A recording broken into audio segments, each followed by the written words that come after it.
Una declaración importante encontramos en Juan capítulo 10, versículo 10. Allí Jesús hace una promesa y dice que Él ha venido para que todos tengamos vida y la tengamos en abundancia. Sin embargo, la palabra abundancia, ¿qué cosa abarca? ¿Bienes materiales o espirituales? ¿Qué tipo de abundancia Dios quiere brindarnos? Claro que también incluye lo material. Sin embargo, la abundancia que Cristo ofrece va más allá de ello. El problema es que muchos malinterpretan ese texto para decir, Dios ha venido para que tengas el mejor carro, la mejor casa, el mejor trabajo y todo lo mejor. Dios quiere lo mejor para sus hijos. Sin embargo, lo mejor siempre va a incluir las mayores bendiciones espirituales. Y en base a esa teología, hoy se vende aceite bendito, escobas santificadas, se venden oraciones de prosperidad. ¿Qué dice la Biblia sobre eso? Bienvenido a un nuevo capítulo de Biblia Fácil. Hoy hablaremos sobre una de las teologías que hizo tanto daño y continúa haciendo tanto daño a miles de personas, haciendo ver a Dios no como un Dios soberano y un Dios salvador, sino haciendo ver a Dios como un banco. Solamente le busco para asuntos financieros porque necesito prosperidad. Mucho cuidado. Hoy hablaremos sobre este tema a la luz de las Escrituras. Un grande abrazo para ti. Nos alegra que puedas estar acompañándonos siempre en cada capítulo, en este camino que iniciamos ya hace algunas semanas, hablando sobre creencias populares. Diversas opiniones, diversas creencias, donde la mayoría de personas cree que son correctas, mas no tienen su base bíblica. Y hoy estamos listos para un programa más. Un grande abrazo, Dios te bendiga. Gracias por permitirnos entrar a casa y sobre todo a tu corazón con la palabra de Dios. Bienvenidos amigos, listos entonces para una jornada más. Vamos a abrir la palabra de Dios y como siempre pedimos su bendición a través de la oración. Querido Dios, queremos agradecerte por esta oportunidad que tenemos de poder estudiar tu palabra. Que tu Santo Espíritu nos pueda orientar, nos pueda guiar, nos pueda convencer de pecado, puede iluminar nuestra vida, para que podamos comprender este asunto tan importante, que aunque es muy proclamado y muy aceptado, que tu palabra nos diga qué es lo correcto y qué no lo es. Danos tu bendición, tu Santo Espíritu sea nuestro Maestro en el nombre de Jesús. Amén. Muy bien, listos para el tema de hoy. Y antes, como siempre, quiero ofrecer para nuestros amigos un curso bíblico, un material que hemos venido ofreciendo durante toda esta temporada. Se trata del curso En Busca de la Verdad. 15 capítulos extraordinarios que hace que podamos profundizar nuestro conocimiento en las Sagradas Escrituras. Puedes solicitarlo a nuestro WhatsApp más 5512-98-100-1460 o ingresar a estudielabiblia.com. Vas a encontrar este material disponible y es totalmente gratis. Vamos para nuestro estudio de hoy. El título de nuestro tema de hoy es Prosperidad financiera. ¿Es una prueba de fe? ¿Por qué razón? Hay muchos que dicen así. El grado de tu fe, o tú puedes medir el grado de tu fe en base a la prosperidad que tienes. Mientras tienes más fe, Dios te va a bendecir más materialmente. O sea, dentro de esta teología, no entran los pobres en el plan de Dios. La pobreza sería considerada una maldición o una falta de fe. Estás pobre porque te falta fe. Y si eres rico es porque tienes mucha fe. La fe se mide en base a la riqueza se mide en base a la fe que tienes. Eso es lo que dice la Biblia. Vamos a ver si es que esto es una gran mentira o si tiene un fundamento bíblico. Prosperidad financiera, ¿es prueba de fe? Hablemos primero un poco sobre el dinero y lo que la Biblia dice sobre el dinero. ¿Está bien? Jim Carrey, un actor, humorista y cantante, ganó premios Globos de Oro, hombre muy famoso. Él decía, espero que todas las personas del mundo sean ricas, famosas y tengan todo lo que siempre soñaron, para que así se den cuenta que esa no es la respuesta. Incluso, dato estadístico asombra que los países que tienen mayor comodidad también tienen el mayor índice de suicidio. Mayor riqueza pareciera que diera felicidad, mas no lo es.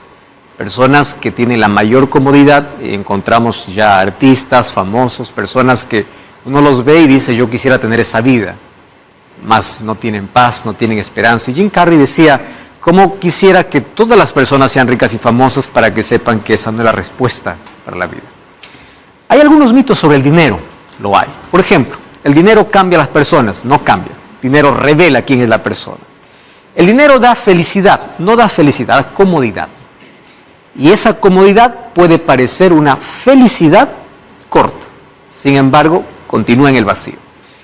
Es pecado ser rico, eso es una mentira, porque en la Biblia yo encuentro varias personas ricas. Abraham fue un hombre rico, Jacob fue un hombre rico, Job fue un hombre rico.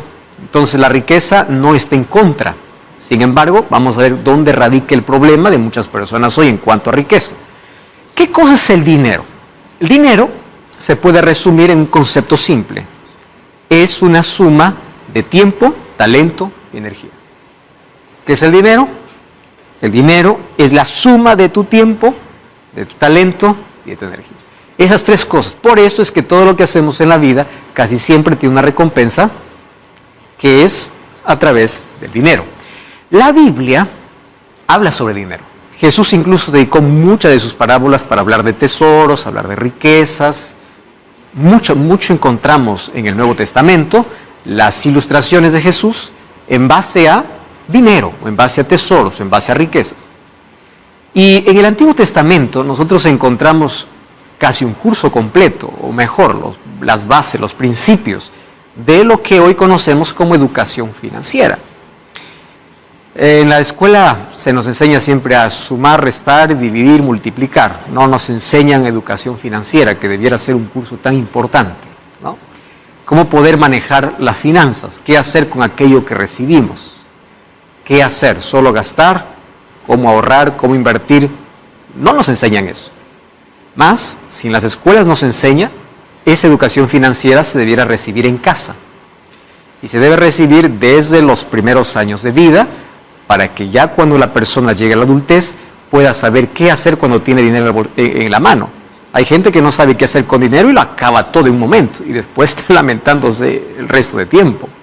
Falta de administración o sabiduría, o simplemente falta de educación financiera. En la Biblia hay por lo menos 12 principios de educación financiera. Aquí apenas coloqué unos 4 principios que la Biblia presenta. La primera es el principio del ahorro, Proverbios 13:23, miren solamente para ver apenas uno de los tantos textos bíblicos, Proverbios capítulo 13, versículo 23. Hay algunos que piensan que el ahorro va en contra de la fe, no es así. Ahorrar no significa desconfiar de Dios. Recordemos que José, cuando tuvo 7 años de abundancia en Egipto, él dijo, no lo acabemos todo. Y él no estaba dudando de Dios, él estaba administrando los bienes de Dios. Entonces, en la abundancia, ahorrar para la escasez. Proverbios 13:23 dice, en el barbecho de los pobres hay mucho pan, mas se pierde por falta de juicio. Interesante, ¿no? En la casa, dice, hay pan, pero se va a perder por falta de ¿qué?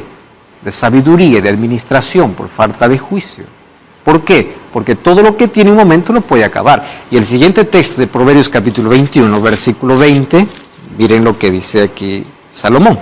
21:20 de Proverbios dice, tesoro precioso y aceite hay en la casa del sabio.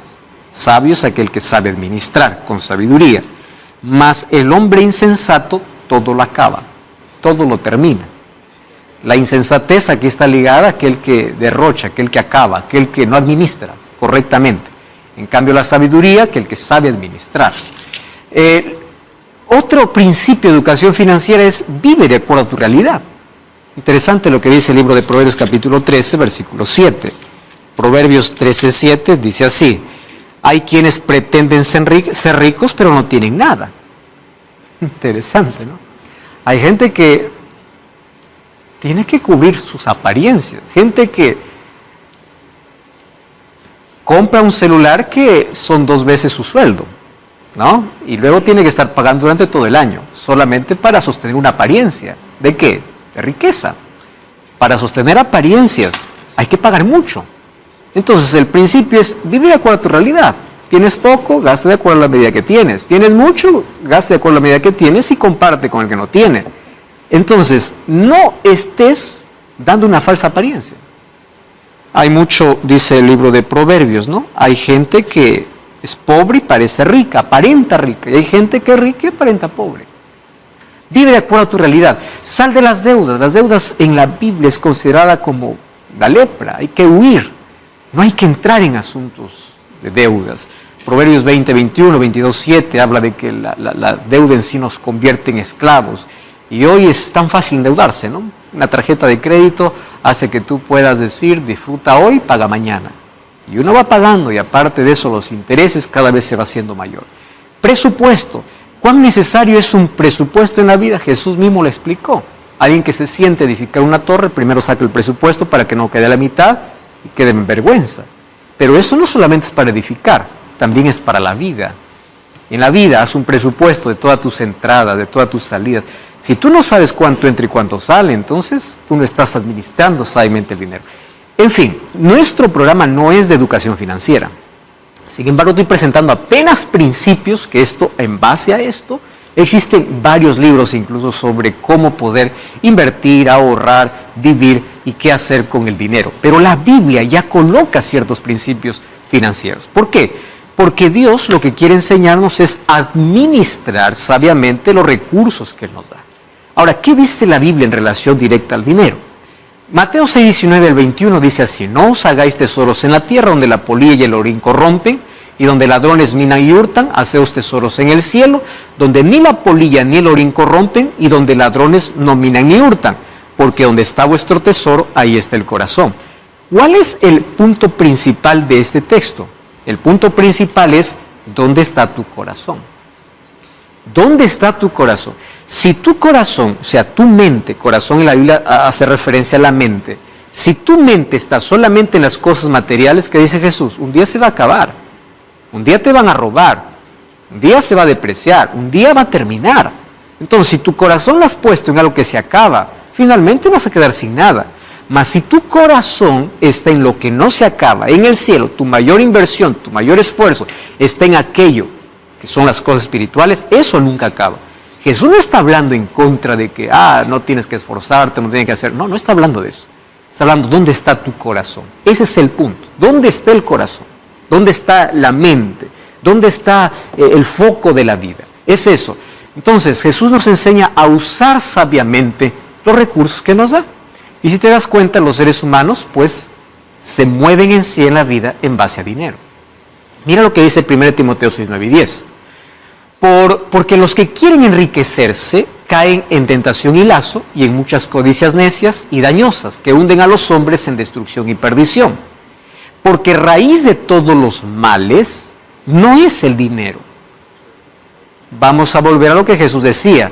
El problema está donde esté el corazón. ¿Cuál es la raíz de todos los males? El amor. Cuando habla del amor al dinero, está hablando del dinero como ídolo, como aquel que se coloca como la prioridad de la vida. Entonces, por dinero sacrificas la familia, sacrificas tu relación con Dios, sacrificas tu salud, porque el dinero es primero. Puedes decir, no, eso no es conmigo. Te voy a hacer apenas una ilustración para que puedas entender mucho mejor. Vamos a imaginar que todas las semanas vas para la iglesia y el culto regular comienza a las 9 de la mañana. En cambio, tú vas a llegar a las 10:30 de la mañana, una hora después, hora y media después. A ver, solo una pregunta. Vamos a imaginar que alguien te dice, todos aquellos que llegan a las 9 de la mañana van a tener $100. ¿Qué horas llegas a la iglesia? ¿Por qué llegarías antes por dinero y por qué llegas después cuando no hay dinero? Para que te des cuenta que necesitamos evaluar mucho nuestra intención y cuánto realmente amamos el dinero más que las cosas espirituales. Ahora dice, la raíz de todos los males es el amor al dinero, el cual codiciando algunos se extraviaron de la fe y fueron traspasados de muchos dolores. Marcos 8:36 dice, ¿de qué sirve ganar el mundo entero si se pierde la vida? Otra vez, el problema no es el dinero en sí, es el amor al dinero, es donde está tu tesoro, tu corazón. Hacer del dinero el mayor tesoro de la vida. El que ama el dinero no se saciará de dinero, el que ama mucho tener no sacará fruto, dice Salomón en Eclesiastés 5:10. Porque claro, el que tiene poco quiere más, y el que tiene más quiere más.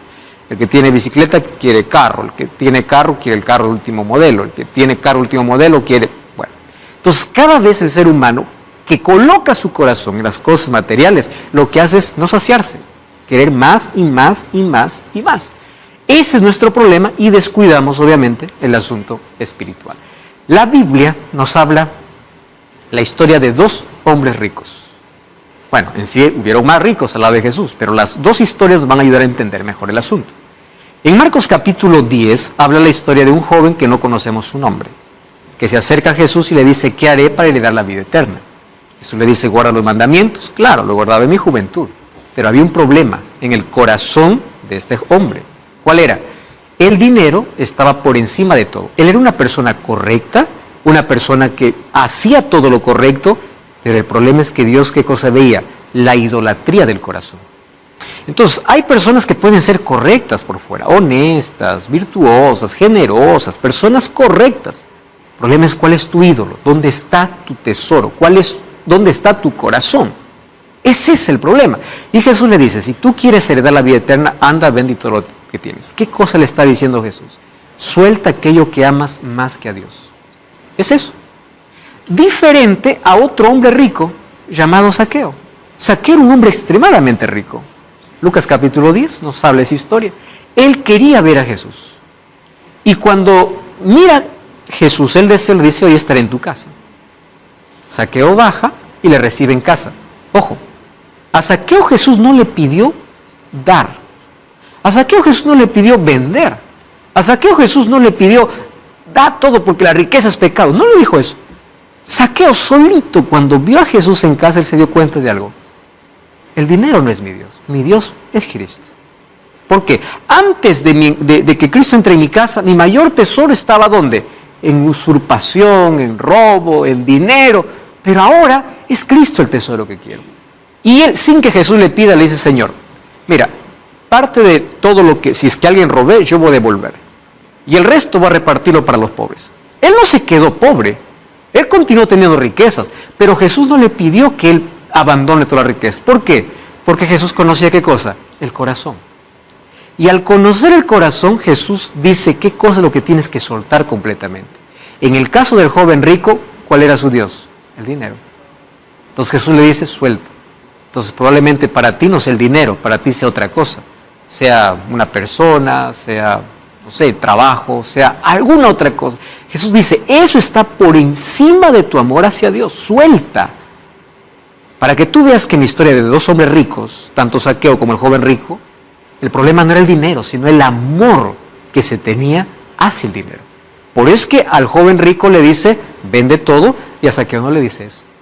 Porque el problema no es el dinero, sino cuánto te aferras al dinero. Ese es el problema.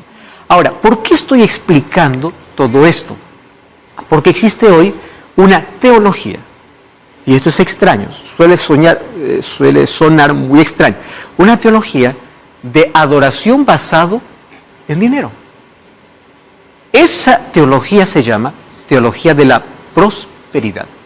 Y yo quiero hacer hoy una diferencia y espero que hoy podamos tener el tiempo suficiente para que podamos nosotros establecer la diferencia entre la teología de la prosperidad y la teología de la fidelidad. La Biblia habla de fidelidad a Dios, pero la fidelidad a Dios, Satanás una vez más lo tergiversó para una falsa teología, la teología de la prosperidad.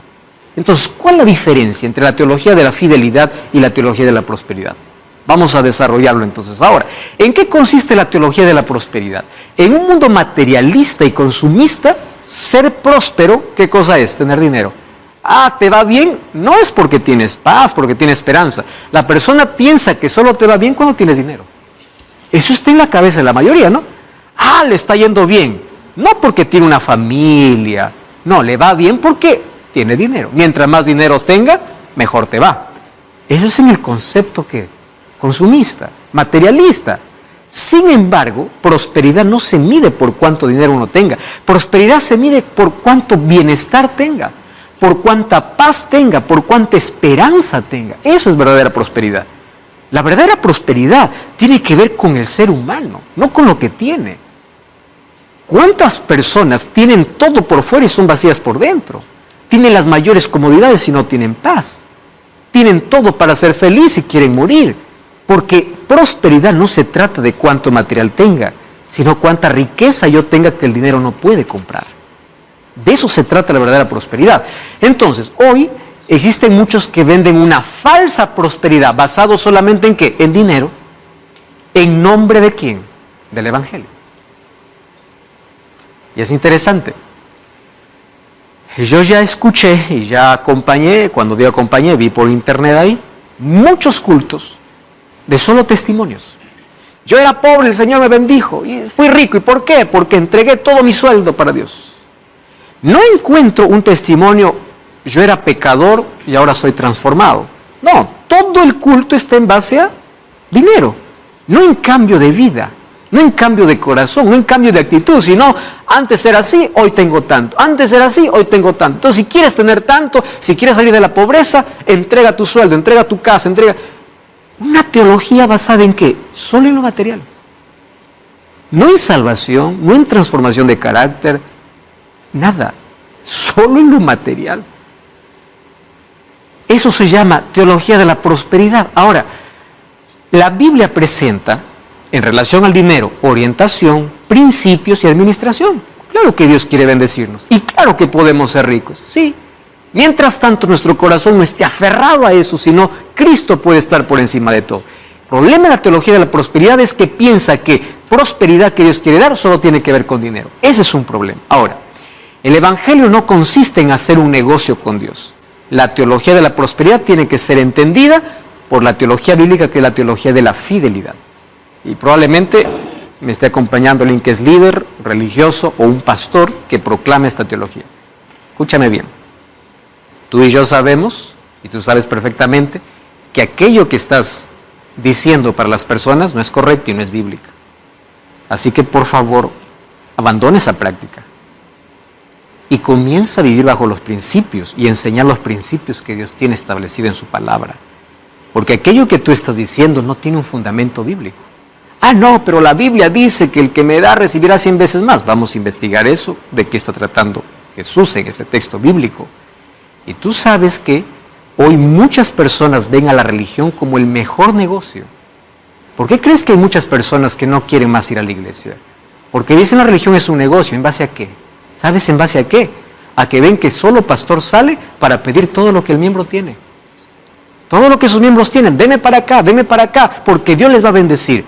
¿Qué tipo de teología es eso? Vamos a enseñar la Biblia, vamos a enseñar la verdad. Y claro que Dios proveyó un sustento para el ministerio, sí, se llama diezmo. Pero el diezmo es totalmente diferente a la teología de la prosperidad. ¿Cuál es la diferencia? Eso vamos a analizarlo hoy.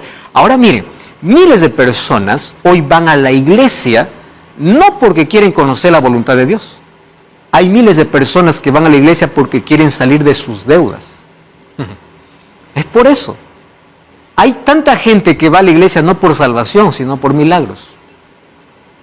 Ese es el foco del cristianismo. Hay gente que solo busca a Dios por dinero, solo por curación. Dios no es visto más como Dios, Dios es visto como objeto. Estoy pobre, dame dinero. La fe es visto como una tarjeta. Yo coloco la tarjeta, pongo mi contraseña y necesito dinero. Dios es visto como un objeto. Ya no es como Dios. Dios me saca de la pobreza, Dios me cura. Yo no quiero salvación, yo solo quiero dinero. Eso es lo peligroso de esta teología. Entonces Satanás tranquiliza la mente de tanta gente que dice, yo estoy yendo a la iglesia, estoy adorando a Dios. ¿Para qué? ¿A qué estás yendo a buscar? ¿Estás yendo a buscar salvación? ¿Estás yendo a buscar perdón? ¿Estás yendo a buscar solo prosperidad financiera? El peligro. La teología de la prosperidad se basa en una frase interesante. Dice así, el que recibió tu ofrenda proveerá para tu regreso porque él no te deberá nada. Esta palabra es la más preocupante. En la teología de la prosperidad, todo lo que pones para la iglesia hace que Dios sea deudor. Imagínese hasta dónde va el asunto. Y el peligro, lo peligro que tienes. Entonces, tú ves a Dios como un fondo de inversión. Más o menos así. Señor, yo te coloco 1,000, tú me debes. Tú me tienes que dar el doble. Yo te coloco 10,000, tú me debes. O sea, yo voy a hacer un negocio con Dios. ¿Entienden lo peligroso de esta teología? Voy a negociar. Entonces, Dios ya no es alguien quien tiene que ser adorado. Dios es alguien con quien yo voy a hacer un negocio. ¿Por qué? Al colocar mi ofrenda, yo estoy colocando que Dios es deudor y Él me debe. Él me debe. Y Él tiene que bendecirme, está obligado a bendecirme porque yo ya le di. Eso es la rara y extraña teología. Sí, Elizabeth. Pastor, le hago una pregunta. Esto que usted está comentando, ¿tiene relación con, por ejemplo, que yo he visto esta práctica?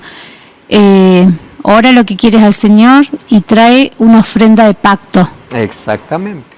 A eso me estoy refiriendo. Si tú quieres un milagro, dime cuál es el tamaño de tu ofrenda. Yo voy a orar por ti, pero mi oración cuesta. Y si quieres santificar tu casa de demonios, te doy una escoba bendecida, que esta escoba te va a bendecir. La escoba no tiene nada. O aquí traje un aceite de Israel que con su ungimiento recibes el Espíritu. ¿En base a qué? Dinero. Esa es teología de la prosperidad, donde es visto el Evangelio como un negocio. Por eso es que la gente de afuera mira a la iglesia con desprecio. Y tiene mucha razón. ¿Por qué motivo? Porque obviamente hay tantos que se levantan para enriquecerse en el nombre de Dios. Y en lugar de poder entregar la bendición de Dios, de enseñarle cómo tener paz y esperanza hacia las personas, ¿qué cosa hacen? Les venden una falsa esperanza. Y la falsa esperanza es: entrega todo lo que tienes y te irá bien. Dalo todo porque Dios es deudor. Tú tienes que dar todo. Gente que se ha quedado absolutamente sin nada. ¿Por qué? Dio todo para la iglesia con una esperanza falsa. Dios no nos quiere bendecir así. Dios quiere darnos curación, sí. No lo hace por dinero. Dios quiere darnos prosperidad, sí. No lo hace por el tamaño de tu ofrenda. Dios lo hace porque te ama. No por cuánto tú des, sino porque simplemente Él quiere entregarte. Eso es la teología de la fidelidad. Y cuando yo devuelvo algo a Dios, no es para que Él me dé más. El diezmo se basa en aquello que recibo de Dios y como reconocimiento de lo que recibí, yo doy una parte. Esa es la diferencia de la fidelidad con la prosperidad. En la prosperidad es: yo te doy para que me des más. Eso no es bíblico. Ahora, apenas estamos comenzando a hablar acerca de esta teología. No cambies el canal, vamos a una brevísima pausa y ya regresamos aquí en Milagros.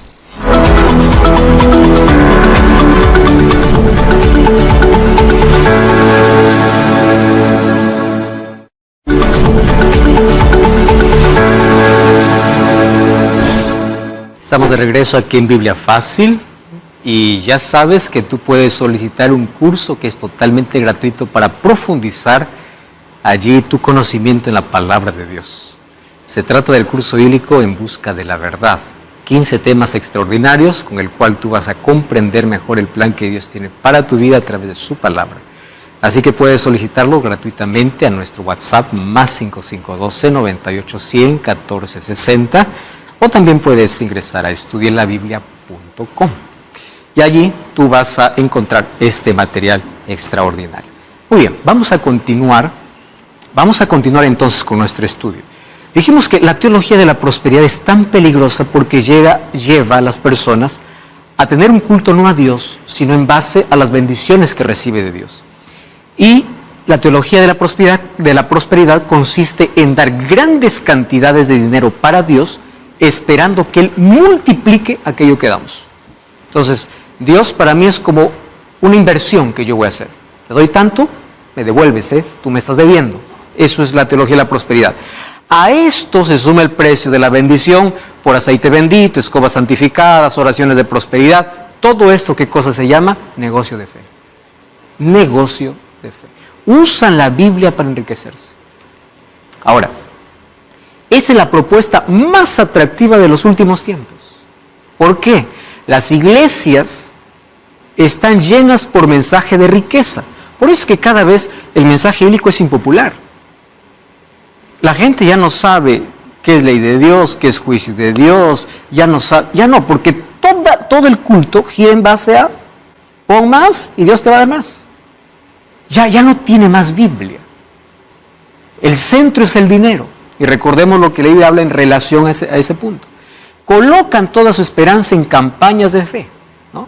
Y acá se abre una campaña de fe. Y mejor ya no hablo porque ustedes conocen bien lo que estoy diciendo aquí. Ahora, si es que esto fuese verdad, miren, aquí voy a hacer algunas preguntas. ¿Tú conoces a alguien que aceptó a Jesús y no se enfermó?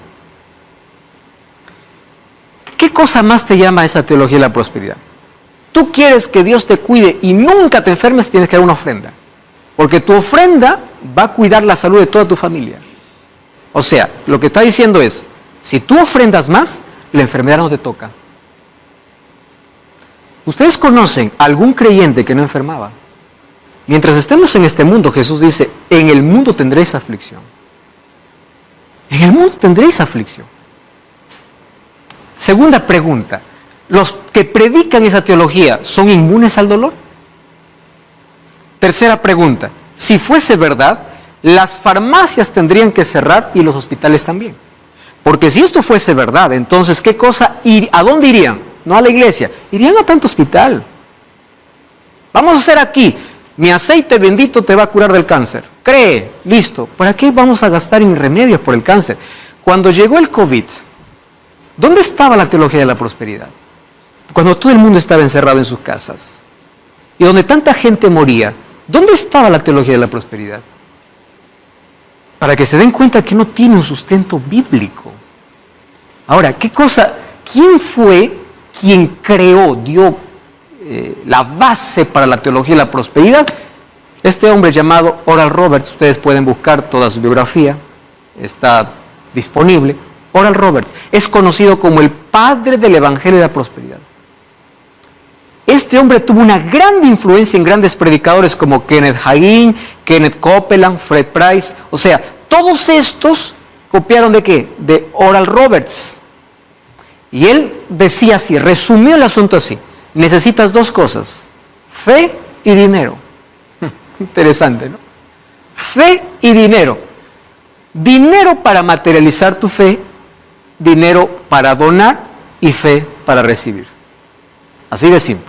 Tú necesitas entonces dinero para dar y fe para recibir. Por eso necesitas dos cosas, fe y dinero, para poder materializar tu fe. Este concepto ha hecho que la gente pueda ser esclava de ambición y culpa. ¿Por qué razón? Porque la gente piensa, yo no tengo porque no doy, entonces voy a dar más. Pero la gente cuando da más dice, ¿por qué no recibo? Ah, porque me falta fe. Entonces, o necesito dar más o necesito más fe. Les cuento una historia. Real, totalmente. Una señora de 65 años se fue al pastor para pedirle que pueda orar por una causa laboral que estaba perdiendo, que tenía que ver con un sueldo que no le pagaba la empresa donde ella había dedicado tantos años, y en base a eso también afectaba toda su jubilación. El pastor le dice, está bien, voy a orar. A la semana siguiente viene la señora de 65 años, le dice, pastor, muchas gracias por su oración, pastor, gracias. El pastor no sabía lo que iba a pasar. Le dice, ¿qué cosa sucedió? Pastor, resulta que aquel problema que yo le comenté ahora está resuelto. Dios me ha bendecido. Gloria a Dios por eso. El pastor le dice, no, gloria a nada. Justamente Dios me acaba de revelar que todo el dinero que recibas, tú me des. Y tú me des porque Él quiere darte 3 veces más. Miren la astucia. Dios me ha revelado que todo el dinero que recibes me des porque Él te va a dar 3 veces más en 90 días. Pasó el primer mes, segundo mes, tercer mes, la señora se acercó, le dice, pastor, yo hasta ahora me he quedado sin nada. Por favor, el dinero, Dios no me bendice. El pastor en medio del culto saca a la anciana y le dice, quiero darles un testimonio. Esta mujer que ustedes ven aquí tuvo suficiente fe como para poder entregar su dinero, pero no tiene suficiente fe como para poder recibir. Que sea de ejemplo para todos, que así como tienen fe para dar, tengan fe para recibir. Y la mujer perdió todo. Eso es teología de la prosperidad. Engañosa, diabólica. Y hay tanta gente que piensa que puede negociar con Dios. Señor, te doy para que me tripliques, si no, mi negocio es eso. Ese es el ciclo de ambición y culpa. El centro del culto es el dinero. Vamos a negociar con Dios. Ese es el centro del culto. ¿En qué se basa? versículos fuera de su contexto. ¿Cuáles son los textos que más les gustan? Yo he venido para que tengan vida y vida en abundancia. Así que, hermano, si quieres un carro nuevo, vende tu carro viejo y tráeme el dinero del carro nuevo y en un mes tendrás un carro nuevo. Porque Dios quiere darte vida en abundancia. ¿Estás enfermo? Trae tu ofrenda y Dios te va a curar porque Dios te va a dar vida en abundancia. Cuando dice Jesús vida en abundancia, ya vimos a qué se refiere abundancia. Principios espirituales, fe, esperanza, y claro que Dios nunca nos va a abandonar. Claro que Dios nunca nos va a dejar y también nos quiere prosperar, pero el foco de la vida en abundancia no tiene que ver con abundancia material, tiene que ver con aquello que Dios coloque en la vida. Paz, esperanza, bienestar, salvación. Otro texto, todo el que por mi causa he dejado casas, hermanos, hermanas, padre o madre, recibirá 100 veces más. Ustedes saben que este es el texto preferido de Kenneth Copeland. La esposa de Kenneth Copeland se llama Gloria. Y Gloria Copeland un día dijo, Marcos 19 o Mateo 29, 29 es el mejor negocio de nuestra vida. ¿Qué cosa decía? ¿Ya vieron? Es lo que está Jesús diciendo. Tú vas a recibir 100 veces más. Así que trae todo, hermano, trae todo lo que tengas, porque 100 veces más Dios te va a dar. ¿De qué cosa está hablando Jesús estas 100 veces más? Está hablando de una bendición colectiva. Miren, esta gente, ¿qué cosa perdió? Por desprecio de la misma familia. Dejaron padre y madre, los despreciaron. Y ellos aparentemente quedaron huérfanos de una familia. Pero Dios les dio 100 veces más porque les entregó, ¿qué cosa? Una familia espiritual. Hay gente que perdió su herencia por causa de Cristo. Y Dios le dio 100 veces más. Miren la iglesia apostólica, todos tenían en común porque ellos atendían sus necesidades. Eso es recibir más de aquello que perdieron. Veamos el contexto. Otro texto. Cualquier cosa que ustedes pidan en mi nombre, yo lo haré. Así será glorificado el Padre en el Hijo. Lo que pidan, yo lo haré. Entonces, hermano, ¿qué quieres? Pide. ¿Qué quieres? ¿Un carro nuevo? ¿Una casa nueva? Pide. Y Dios te va a dar. A ver, voy a pedir, Señor, quiero que en este momento me transportes para Japón. No fui transportado. Pero ahí dice todo. Todo es todo. ¿Qué se refiere ese todo? Abran sus Biblias para ver en qué contexto está. Vamos a Lucas 11, 9 y 10. Ustedes saben que ese está en el contexto de pedir y se os dará. Vamos a Lucas capítulo 11. Lucas capítulo 11, versículo 9. Allí una vez más se va a repetir ese versículo. ¿Está bien? Por tanto os digo, pedid y se os dará, buscad y hallaréis, llamad y se os abrirá, el que pide recibe, el que busca halla, y al que llama se le abre. Y ahí Jesús dice, ¿qué hombre de vosotros? O sea, si tú pides, Él te va a dar. La pregunta es, ¿qué cosa es lo que te va a dar? Miren el versículo 13. ¿Qué dice el versículo 13? Si vosotros siendo malos sabéis dar buenas dádivas a vuestros hijos, ¿cuánto más vuestro Padre Celestial, qué cosa dice que dará? El Espíritu Santo a quienes le piden. Jesús cuando dice pide lo que quieras está hablando de bendiciones ¿qué? Espirituales. ¿Qué quieres? Fe, sabiduría. ¿Qué cosa es lo que quieres? Yo te voy a dar. Ah, Señor, pero quiero que me cures. Dios también te puede curar. Señor, yo también quiero salir de las deudas. Dios te va a decir, yo te voy a enseñar cómo administrar mejor lo que tienes. También te voy a sacar de las deudas. Pero ojo, no por negocio, sino porque yo quiero bendecirte. En la oración hay que expresar todo a Dios, es verdad. Pero ese todo se refiere a las bendiciones espirituales. John Piper definió como a la teología de la prosperidad como el movimiento de la nueva era de las Escrituras, donde muestra que Dios puede ser fácilmente manipulado por medio de dinero y de palabras mágicas. Para esta teología, Dios no vino para morir por causa del pecado, Dios vino para hacerte rico. Esa es una de las más grandes mentiras. Ahora miren, Jesús dice en Juan 16:33, estas cosas os he hablado para que en mí tengáis paz. En el mundo tendréis aflicción, confiad, yo he vencido al mundo. Jesús prometió que en tu crisis te va a sostener. No dudes, no he visto justo desamparado ni su descendencia que mendigue pan. ¿Estás con problema financiero? ¿Dios te puede sacar de la deuda? Puede, pero primero quiere que tú aprendas principios. En su palabra está registrado cómo administrar mejor el dinero. Dios quiere darte salud, claro que quiere, pero primero quiere cambiar tus hábitos para darte salud. ¿Me estás entendiendo? No es que Dios me bendice en base a lo que pongo. No, querido. Eso no dice la Biblia. Cuando Dios quiere bendecir, Él no cobró porque sanó un cojo, Él no cobró al leproso, Él no dijo, a ver, leproso, en base a tu ofrenda va a ser el milagro. ¿Dónde está eso? Eso es totalmente antibíblico. Ahora, Dios quiere bendecirte, no quiere negociar. Él sabe cómo y cuándo darnos. Hay tanta gente pobre que lucha por el día a día, gente fiel, gente consagrada a Dios. Cuando Jesús vino a esta tierra, José y María no eran ricos. José era un carpintero que luchaba por el día a día. María era una mujer pobre. Tanto así que cuando fueron para el templo para dar una ofrenda, no les alcanzaba para un cordero. Ofrecieron palomas. ¿Entienden? Entonces, ¿de dónde nace toda esta idea de teología de la prosperidad? 1 Timoteo 6, 7 al 10. Nada trajimos a este mundo, nada podremos llevar. Si tenemos ropa y comida, contentémonos con eso. Los que quieren enriquecerse caen en la tentación. Y ahí el texto que nosotros ya leímos. Colocar el dinero como centro de adoración, manipulando la Biblia, diciendo que Dios quiere hacernos ricos financieramente, es una de las mentiras de la teología de la prosperidad. Dios sí quiere hacernos ricos. ¿En qué? Romanos 15:13. El Dios de esperanza os llene de todo gozo y paz, y en el creer, para que seáis ricos en esperanza por el poder del Espíritu Santo.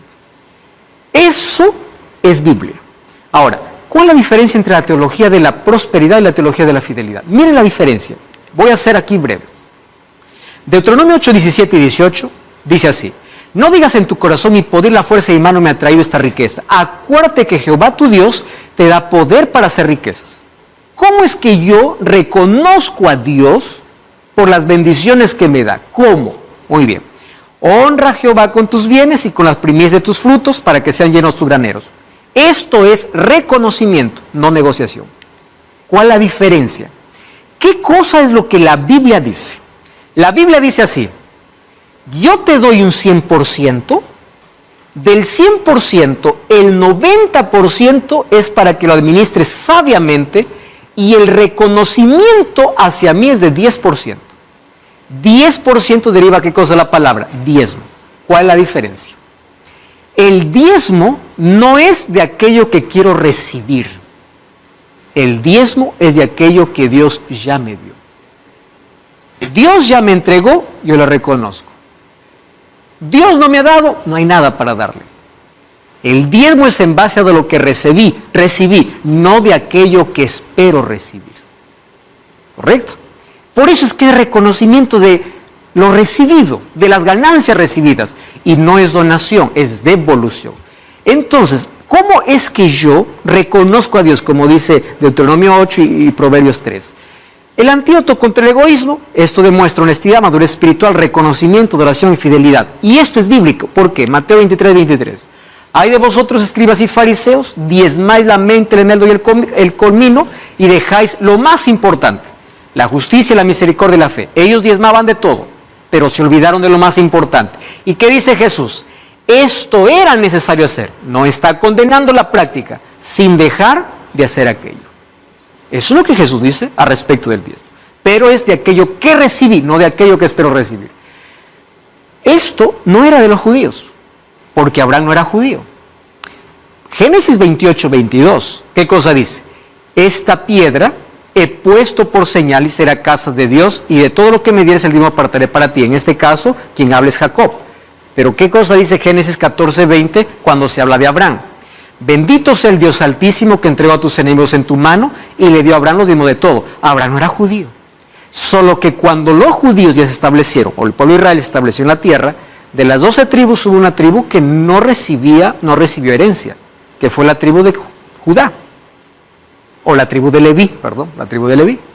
Los levitas, ¿por qué no recibieron herencia? Porque ellos necesitaban estar exclusivamente, 100% en la obra del santuario. Por esa razón. Entonces Dios determinó que la 10ª parte, el diezmo de reconocimiento, pase para ellos porque ellos no se dedicaban a otras actividades. Para eso, continuó Pablo diciendo, no sabéis que los que trabajan en las cosas sagradas comen del templo y los que sirven en el altar, del altar participan. El que anuncia el Evangelio, que viva del Evangelio. El diezmo es dado para aquellos que se dedican exclusivamente 100% a la predicación del Evangelio, sin otras actividades extras. Entonces, no es aquello que yo voy a negociar con Dios. Te doy, me tienes que triplicar porque tú eres un deudor. Es, ya recibí, Señor, ya me diste. Tú me vas a seguir bendiciendo, está bien, como tú quieras. De lo que yo recibí, reconozco, porque esto va a servir ¿para qué? Para que el Evangelio sea predicado en todo el mundo. Miren, les voy a decir cómo la iglesia adventista puede manejar este asunto. En otras iglesias tienen otras experiencias. La iglesia adventista, los pastores no tienen diezmo de acuerdo a la cantidad de sus feligreses. Una vez yo estuve conversando con un pastor X de otra iglesia y le digo, ¿tú por qué no predicas el tema del juicio, el tema de esto y lo otro? Dice, no, porque si yo predico eso, la gente se va. Y si la gente se va, mi salario baja. Qué triste, ¿no? No voy a predicar la verdad porque asusta a la gente. Y si la gente se va, mi sueldo baja. En la iglesia adventista, ¿por qué no tenemos miedo y por qué predicamos toda la verdad? Porque nosotros no estamos preocupados en cuánta gente tiene una iglesia. Queremos que la verdad llegue. Y es por eso que el diezmo de todos en la iglesia se va a un lugar y de ahí se distribuye de manera equitativa para todos por igual. No es que el pastor que tiene más miembros tiene más sueldo, el pastor que tiene menos miembros, menos sueldo. No, todos por igual. ¿Para qué? Para que todos cumplan una responsabilidad de proclamar la verdad, sin importar si es que a uno le ofende o al otro no. Ustedes saben que este medio de comunicación con el cual llega el mensaje a todo el mundo, parte del diezmo llega acá. Ustedes saben que parte del diezmo se usa para poder distribuir cursos bíblicos también, para tanta gente. Es parte del diezmo y gran parte de nuestros ángeles de esperanza que nos ayudan para poder distribuir eso. Entonces, ¿el diezmo para qué es utilizado? Predicación del Evangelio. Ese es el foco. Por eso Malaquías 3:8 dice, ¿robará el hombre a Dios? ¿En qué? Diezmos y ofrendas que expresan gratitud. La ofrenda es para cubrir gastos de iglesia y el diezmo ¿para qué? Para poder ayudar a aquellos que predican exclusivamente el Evangelio. La iglesia, por ejemplo, tiene misioneros en lugares donde no hay presencia cristiana. ¿Cómo son mantenidos? Por el diezmo de otros lugares. Porque el foco es la predicación del Evangelio. ¿Qué cosa dice Pablo en relación? Miren cómo Pablo diferencia entre los que anuncian el Evangelio y viven del Evangelio con aquellos que negocian el Evangelio. Según de Corintios 11:13-15 dice, estos son falsos apóstoles o veros fraudulentos, que se disfrazan como apóstoles de Cristo, se disfrazan como ministros para hacer sus propias obras. Y ahí aparece un pastor diciendo, no, el diezmo es otra cosa.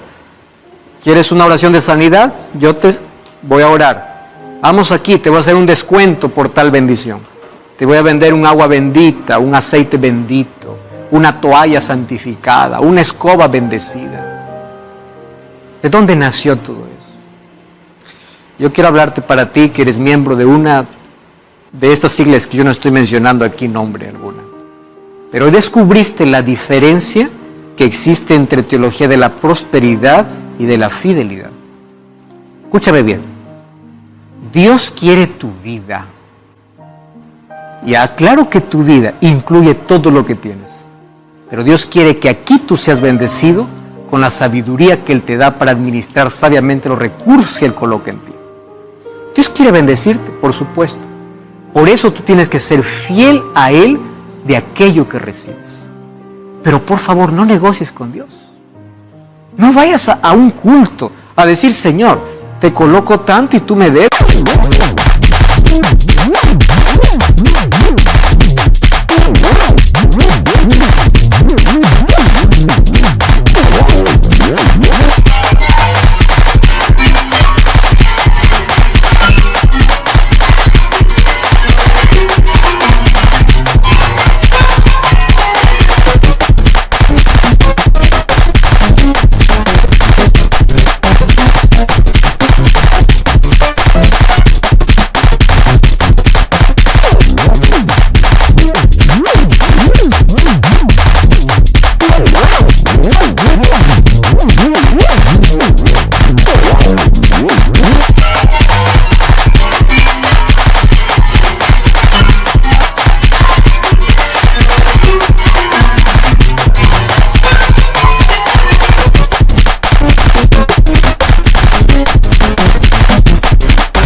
¿Sabes si tienes que triplicarme? La fidelidad es diferente a la teología de la prosperidad. Decides ser fiel a Dios. Y aquel que es fiel a Dios siempre será recompensado. El que en lo poco es fiel, en lo mucho lo pondré, dice el Señor. Dios siempre tiene lo mejor para ti. Y lo mejor siempre será darte aquello que tu vida necesita. Llenarte de paz, de esperanza, salvación, perdón, bienestar. ¿Cuánto las personas darían por un poco de paz? ¿Cuánto las personas darían por bienestar? ¿Cuánto las personas darían? Estarían dispuestos a dar toda su fortuna por simplemente sentir que en su vida tienen paz. Esa es la mayor bendición que podemos recibir del cielo. Cuando estamos en armonía con Dios y su palabra, cuando Dios nos coloca esperanza, consuelo, fortaleza, pero también nos da sabiduría para poder administrar todas las bendiciones que Él coloca en nuestra mano. Colócate de parte de Dios, entrega tu vida a Dios. Él te ama. Y a partir de hoy, quiero que vivas una experiencia con Él. Una experiencia de entrega, y Él te bendecirá. Ora conmigo. Gracias, Señor, por tu palabra. Gracias por hacernos comprender un tema más sobre cuánto la fidelidad es importante, más que nuestro corazón puede estar en ti. Que tú seas nuestro mayor tesoro de la vida. Danos tu bendición y acepta nuestra entrega. En el nombre de Jesús. Amén. Como siempre te invito a buscar una iglesia adventista del séptimo día. Yo te espero allí, serás bienvenido. Juntos continuaremos aprendiendo el plan que Dios tiene para la vida. Un grande abrazo para ti. Nos encontramos en la próxima de Vida Fácil. Hasta la próxima.